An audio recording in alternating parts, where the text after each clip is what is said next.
आज जब दुनिया शिक्षा के माध्यम से, टेक्नोलॉजी के माध्यम से, साइंस के माध्यम से अपनी उन्नति के शिखर पर पहुंच रही है, तब हमारे देश में शिक्षा में खास तौर से जो कमजोर वर्ग है, एससी एसटी है, ओबीसी है, माइनॉरिटी के लोग हैं, इनके शिक्षा के प्रति जागरूक करने और बढ़ावा देने के उद्देश्य से बजट में बढ़ाकर प्राविधान किया जाना था, जिसमें बड़े पैमाने पर कटौती की गई। ये इस सरकार की दूषित मानसिकता का एक प्रमाण है। वैसे भी हमारे देश में विडंबना का विषय यह है कि दोहरी शिक्षा नीति लागू है। एक तरफ वो शिक्षा जो सरकारी स्कूलों के माध्यम से गांव में रहने वाले गरीबों के लिए उपलब्ध है, जहां आज भी हाथ में कटोरा और पीठ पर बोरा गरीब किसान का बच्चा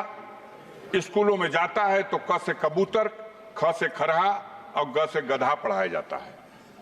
और दूसरी तरफ modern school, private school, Montessori school, इन स्कूलों में जो अंग्रेजी माध्यम से और आधुनिक ढंग से जो शिक्षा दी जाती है, दोनों रास्तों से जो शिक्षा प्राप्त करके बच्चे हमारे ऊपर जाते हैं, तो जब किसी पद के कंपटीशन में दोनों को हिस्सा लेना होता है, तो जो क से कबूतर, ख से खरा, ग से गधा पढ़ के गया है और जो क से कंप्यूटर पढ़ के गया है, वहां जब मुकाबला होता है तो जरूर जो आधुनिक शिक्षा से लैस उस विद्यालयों से पढ़ के आने वाले छात्र हैं, वो कामयाब होते हैं। और सरकार की तरफ से जो अपने देश की जनता के लिए, गरीबों के लिए, मजदूरों के लिए, गांव में रहने वाले लोगों के लिए जो शिक्षा का प्रबंध है, उस शिक्षा को ग्रहण करके जो लोग ऊपर पहुंचते हैं तो उनकी बुनियाद कमजोर हो जाती है। देखने की बात है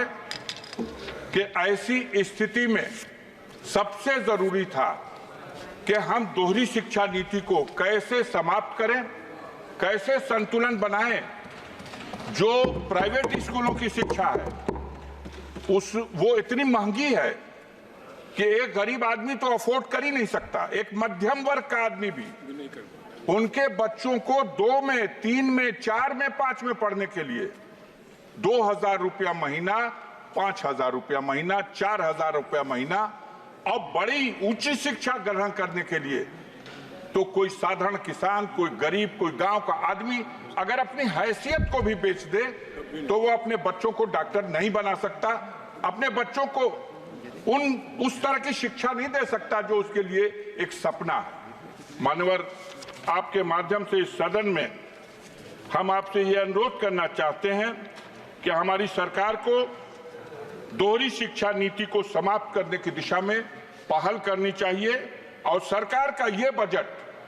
जिसमें अनुदानों के लिए जो प्राविधान किया गया, इसमें जो एससी एसटी और ओबीसी और माइनॉरिटी के लोगों को जो सहूलतें पहले से फराहम की जाती रही हैं, उनको शिक्षा के क्षेत्र में बढ़ावा देने के लिए उसमें कटौती किए जाने से ये साबित होता है कि आप दोहरी शिक्षा नीति को बढ़ावा देने का प्रयास कर रहे हैं।